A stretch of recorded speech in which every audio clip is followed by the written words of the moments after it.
Hello, everyone, and welcome to Context. This program is brought to you by the Idaho Humanities Council with funding from the National Endowment for the Humanities. The views expressed here today do not necessarily represent those of the IHC or the NEH. My name is Joanna Bringhurst, and joining us today is Dr. Gautam Basu Thakur. He is a critical theorist working in the fields of comparative cultural studies, post-coloniality, and globalization studies, British literature of the empire, race and sexuality studies, and world cinema. He has a PhD in comparative literature from the University of Illinois at Urbana-Champaign. Dr. Basu Thakur is the director of the critical theory minor at Boise State University and chair of a new department and major, Humanities and Cultural Studies. Gautam, thank you for joining me today. I'm so excited to talk to you about what's happening in the humanities at Boise State. But first, I'd love to know more about you and the work that you do. What got you started in the humanities? How did you fall in love with this field? Thank you, Joanna. I am very excited to be here and to get this opportunity to talk about humanities and my involvement with humanities and literature. So, how did my journey start? So, more often than not, when I hear this question, I hear responses like, it was my calling. I was into literature from a very young age. But I think what we often forget is there are other external factors which also shape who we are and what our interests are. And for me, it was, I would say, both a variety of external factors, social, cultural, economic, historical, as well as my own interest in the humanities. So I was born and raised in Calcutta, a city in the eastern part of India, which was founded in 1690 by the English East India Company, and it served as the capital of British India till 1911. So it was not a coincidence that the first English literature department anywhere in the world was established in Calcutta in 1815 at the Fort William College. So it was not Oxford or Cambridge, Yale or Harvard where the English literature department started, but it started in my city. So there was already a kind of culture where students can go and study English literature, by which we meant primarily British literature. And I grew up in that culture. Talking of other, social factors, my growing up in a somewhat affluent family meant I went to a private school. That meant English was my designated first language. My mother tongue was officially my second language. And throughout school, I read literature, primarily British literature. And so there was obviously that kind of relationship which helped me kind of get connected to English literature. That said, it was not my first priority as a major when I was in high school. My first priority was archaeology. I wanted to study paleoarchaeology or paleoanthropology. But unfortunately, my city did not offer an undergraduate course in paleontology or paleoanthropology. It was just a history undergraduate major, and then you can go and specialize. And my family was not keen to send me out of state. So I went to my close second option, which was English literature. We called the English literature major English honors. Now, the other thing that happened was, this happened the year before I went to college, is it was summer like this, the school was about to open, and I was flipping through all my new textbooks, and I opened my English book, and the page I opened and the lines I first saw were, what though the field be lost, all is not lost, hope and glory, the unconquerable will.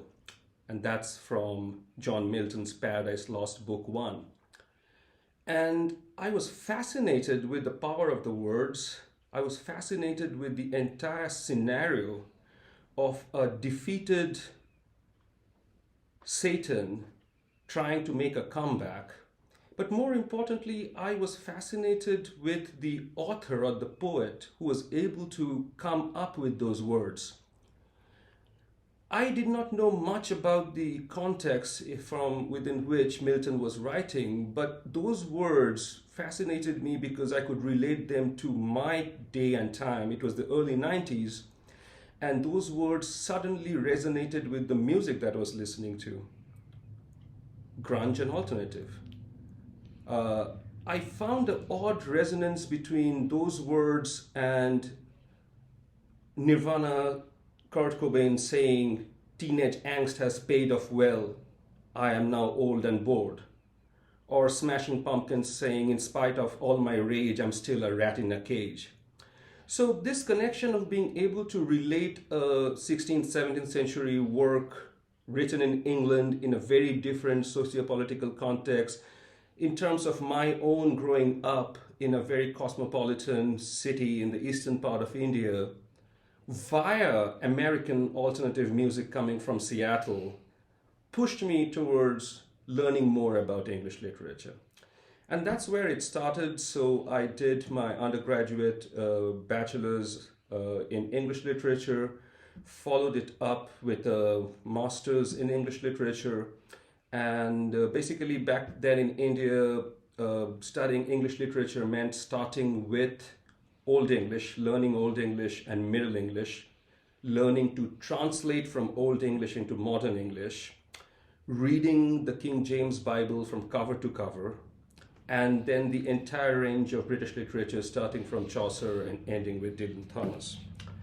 So undergraduate degree in English literature, master's in English literature with a specialization in psychoanalysis. Then finally, I did a Master of Philosophy where I wrote a thesis, an MPhil thesis on the British Romantic poet Percy Shelley. After which I came to the US to do my PhD in a comparative literature department because I realized I have been reading a lot of British literature, but not literatures from other parts of the world written in English, including American literature.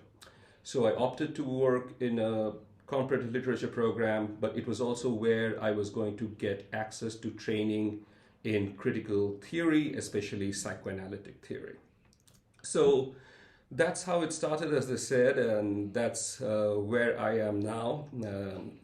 I've been teaching British literature and French theory as well as film for some time. My first job was at the University of Mississippi, and then for the last about 10, 11 years, I'm here at Boise State. So, what are you working on in your own research and writing outside of the classroom? So I had two projects going this summer. One I just completed. It's in the copy editing stage. And it's an essay on Victorian literature or British 19th century literature. And in that essay, I'm looking at two short stories, one by Arthur Conan Doyle, and the name of the story is The Terror of Blue John Gap. And the second story is by Rudyard Kipling, one of my favorite authors, and the title of the story is The Strange Ride of Morrowbie Jukes. What's interesting about these two stories is that the protagonists in each of these stories get trapped in the bowels of the earth and have supernatural experiences. What my essay is trying to do is move away from reading them in terms of the genre, supernatural fiction or horror fiction, and think about why throughout the 18th and the 19th century and even beyond, British literature carried this anxiety about their protagonists getting trapped in natural chasms like holes, caves, pits, wells, and experiencing in those natural yet unnatural spaces uncanny encounters with cryptid animals, zombie-like human figures, and things like that. And I make the point that there is a history that's embedded in British colonization of South Asia, a traumatic history, which kind of gets represented in British literature in this particular format.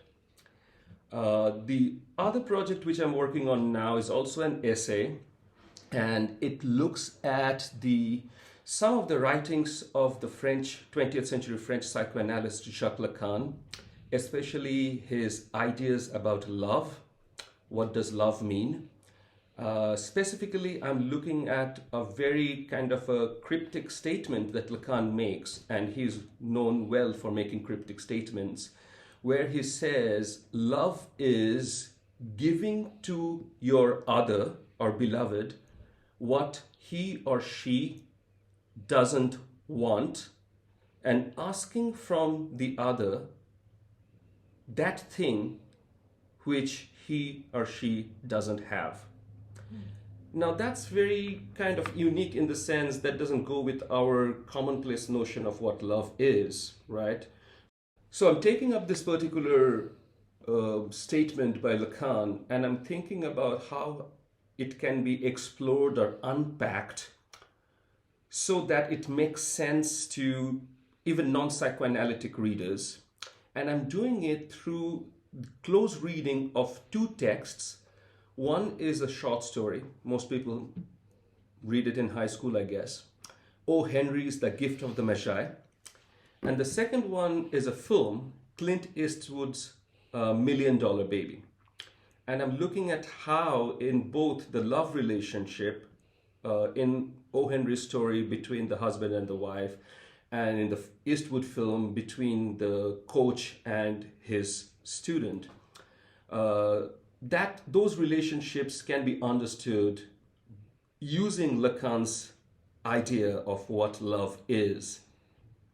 So these are the two projects that I'm involved in right now, and these are two very different projects, but they also kind of both employ, the psychoanalytic theories from Freud and Lacan to understand why in British literature we have this presence of anxieties about getting trapped in fearful spaces, and what is the meaning of love in the Lacanian sense explored via these two texts.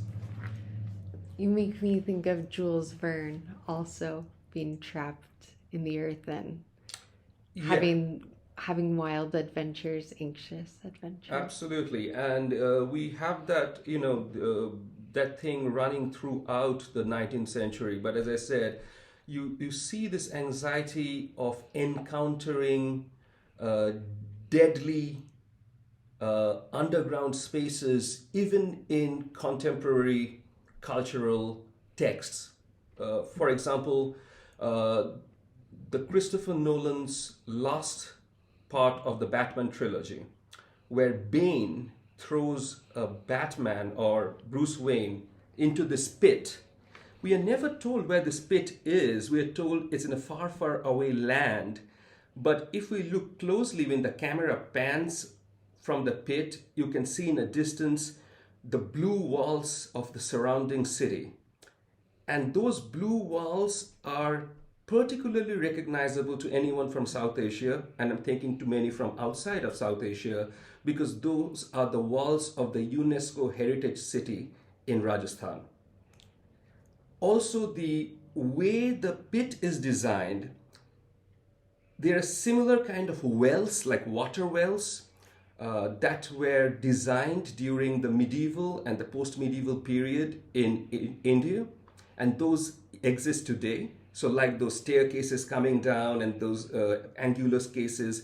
So it's very, very characteristically a site that is a far, far away land, but that land is India. And obviously, in colonial representations, India as a colony or Africa as a colony have always been associated with these as dangerous spaces where the colonizer suddenly encounters deadly, adversaries, where they are trapped. So we see this throughout, as you said, Jules Verne and others who are writing. We see that in E.M. Foster's very, very well-known novel, A Passage to India, the incident in the caves where you get trapped in a cave and you experience something, but you really don't know what it is, but it's very, very kind of detrimental to your health, mental and physical health. So yeah, absolutely. I really appreciate how you include film in your scholarship. Films are such an important part of the humanities, how we tell stories, how we try and understand our experience. Has that helped you explore the layers of these themes? Yes, yeah. I mean, India has a very thriving film industry. Many people know about it, which is the Bollywood industry. So I definitely grew up watching those films. But India also has regional film industries or regional film productions that happen in regional languages. And again, going back to the place of my growing up, Calcutta, uh, Calcutta have had filmmakers, world-renowned filmmakers like Satyajit Ray, whom Martin Scorsese considers to be one of the best filmmakers. So Ray is in the ranks of Kurosawa and folks like that. There's been other filmmakers like Ritik Ghatak and Mrinal Sen and recently Rituparna Ghosh. So we also have that vernacular film production, which is very different from Bollywood. So you just can't relate. So the difference in the analogous way to put it would be, if Bollywood is Hollywood, then Bengali film would be French films, like art house films. So that kind of difference. So I grew up watching lots of films. I grew up watching theater. We have a very thriving theater culture in Calcutta.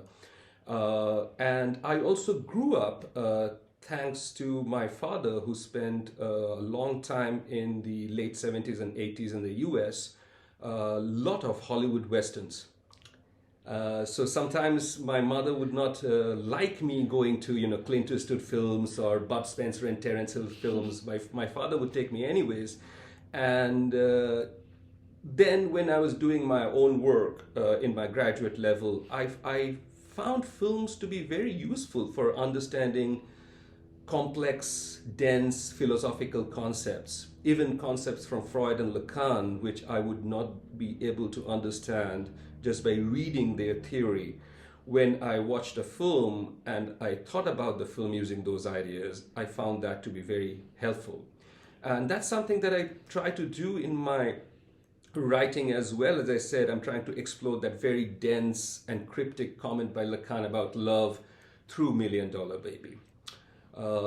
Similarly, my first book was an exploration of post-colonial theory. What does it mean to say I do post-colonial theory? What are the main ideas in post-colonial theory? And then explaining those ideas through James Cameron's Avatar.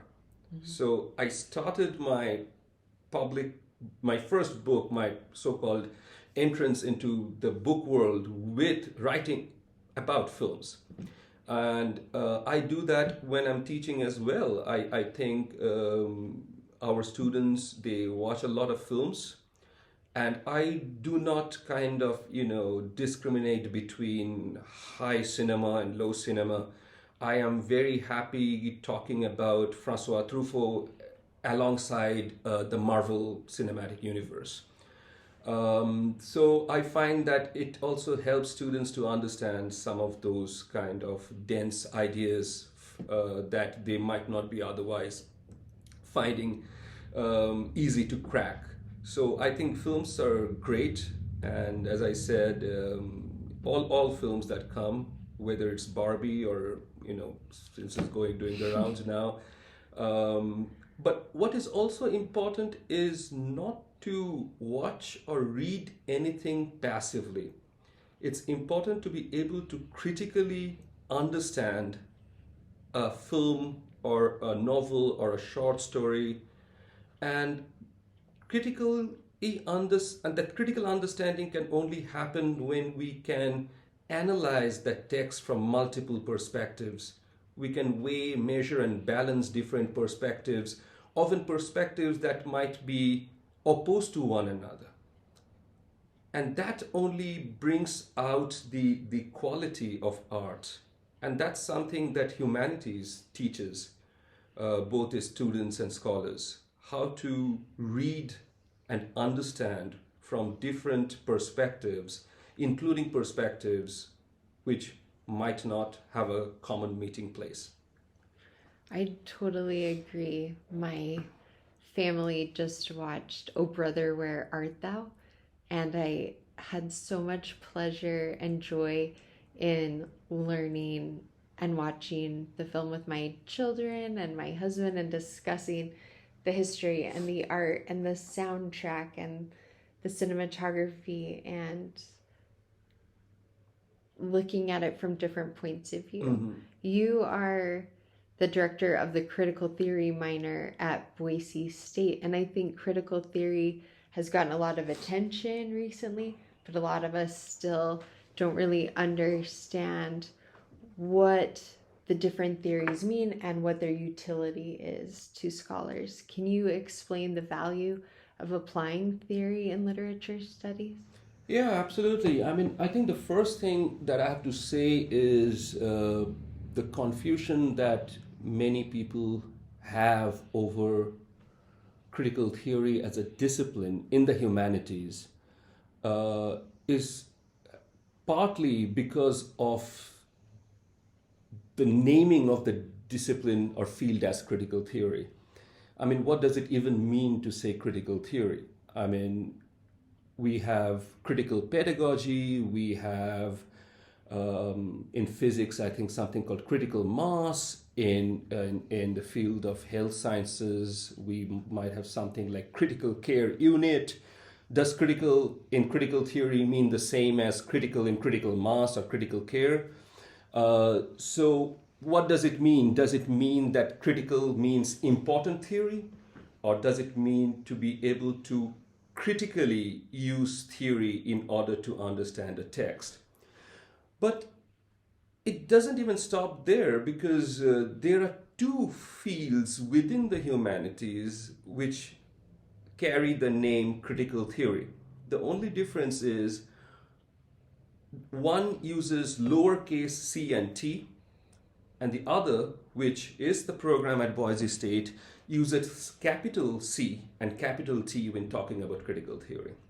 So when we are using capital C and capital T to designate that field, we are primarily talking about a specific moment, which is mid-20th century, and theories, or a specific set of theories that evolved or emerged from disciplines not directly related to literature or the humanities. I would say literature for that matter. And this time and kind of context must also be placed squarely in France. So what we do in capital C and capital T critical theory is derive, borrow, melt together ideas that emerged in mid-20th century France in departments such as anthropology, history, psychology, so very different from literature. And by taking these ideas from these different disciplines, we try to figure out ways for understanding literature, cinema, or other forms of cultural texts and expressions. So, for example, Claude Lévi-Strauss was an anthropologist, and his use of structural anthropology. Or I mentioned Jacques Lacan, who was a psychoanalyst. So he was a practicing psychoanalyst. He was teaching students, training them to become psychoanalysts, and his writings then are used when I am reading a text like The Avatar or $1 Million Baby. From history, we have Michel Foucault, and then, the person who comes closest to literature would be Jacques Derrida, even though he's basically talking about language and the structure of language. So we get very different perspectives for looking at literature and film. And going back to our discussion about film, unlike a short story or a novel, I think film is especially useful for exploring multiple perspectives because it's made up of multiple elements. We are just not following a narrative presented through visuals. What we are also looking at are the edits. When does a shot end? How does it end? We are also looking at the camera angles. We are also looking at the film score. We are also looking at acting. And all these things come together. And when we look at these, at a film from all these different perspectives, so we're looking at the details, but also we're looking at the whole, then we have those multiple perspectives that helps us to critically understand a film. Now, coming back to the usefulness of using critical theory, I think critical here is to be understood, and I really don't like the words, but it's something that has been traditionally used in the university system. It basically means 20th century French thought, not even theory, French thought. I can't say philosophy, even though I consider many of these French, thinkers to be philosophers, because Jacques Lacan was a psychoanalyst, Foucault was a historian, Lévi-Strauss was a field anthropologist. I don't know how they would have reacted if they were told you're a philosopher. Maybe they would have been amused, maybe they would have been flattered. So I would just like to think of critical theory that we have at Boise State as a program that helps students learn about mid-20th century French thought, which have had a great impact in many humanities disciplines, literature included. And it gives the student the perspective of exploring concepts and ideas and texts from these different disciplinary viewpoints. So if I'm reading literature, if I'm reading a text by William Wordsworth or Percy Shelley, if I'm just looking at the rhyme scheme, or if I'm just looking at the context of when it was written, I might be missing out on that critical way of understanding that writing, which can be derived from Lévi-Strauss's theories about cultural anthropology or Derrida's ideas about how words interact with each other, right? And I think having multiple perspectives to life in general is very, very important. Because unless we see, let's say, the question like, what is a good life? From multiple different perspectives, I don't think we can take a responsible or come out with a responsible answer to the question, what is a good life? And that is crucial for, I believe, citizens who or for becoming responsible citizens. So what this program does is it tries to offer a multidisciplinary education to students who want to explore literature and humanities from different perspectives. Thank you for that explanation. That really helps understand that we want to use these tools to just derive greater meaning, more perspectives, more understanding to consider. Yeah, and I think I should throw in a caveat. I mean, that's at least my vision as someone who is leading this program. It's also kind of my approach or methodology in my own work. There might be others, my peers, who might have a different approach to how critical theory or mid-century French thought can be used. And again, that's great. I mean, more ideas, more perspectives will allow us to have greater, a greater perspective. But within the limited scope of the program I direct, this minor, the attempt is to give our students the opportunity to learn about various perspectives, which can be then used to understand literary and cultural texts.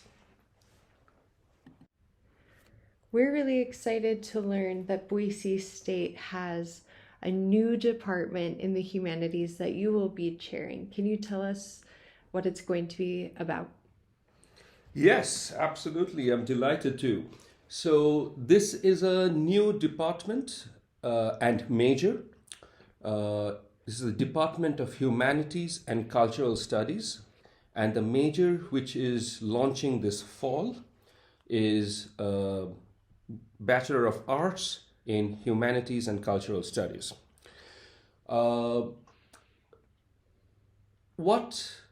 So two things that went into this, and this is not just me working on this. I worked with my colleagues. I worked with the deans in my college. But two things that I would like to mention here in context of our discussion so far is me and my colleagues wanted to create a major where students from the Treasure Valley and Idaho and the region would get the opportunity to study traditional humanities disciplines, literature, film, culture, but learn how to connect those to the present day and age. So that's something, as I said, back when I was starting off as a freshman, I was able to suddenly, almost intuitively connect John Milton to me growing up in the early 90s, listening to American music. If I didn't have that traction, possibly Milton wouldn't have led me towards literature. So I do feel that there are great works of literature. We have great works of literature, Shakespeare, Rabindranath Tagore, but do they still help our 21st century students, Idaho students, connect to their lives in the present? So we wanted to create a major where the traditional reading of humanities disciplines, literatures, films, texts, other texts would also connect to the global present. And the other thing we wanted to do is create a major which would have a strong public facing educational thrust. So this new major allows a student to gain a degree in humanities and cultural studies with a specialization in one of the three tracks that we have. We also call them tracks or emphasis areas.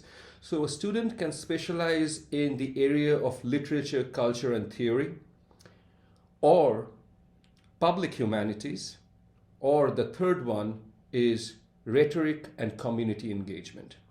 Now, a student in literature, culture, and theory would, as I said, read, watch, and be able to connect that reading and analysis of text to contemporary issues.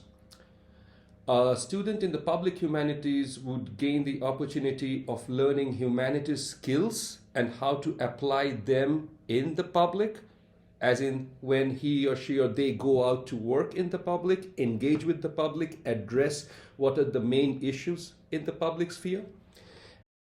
The third track, rhetoric and community engagement, will allow students to gain knowledge about the field or discipline of rhetoric, but also then learn about how rhetoric can be used to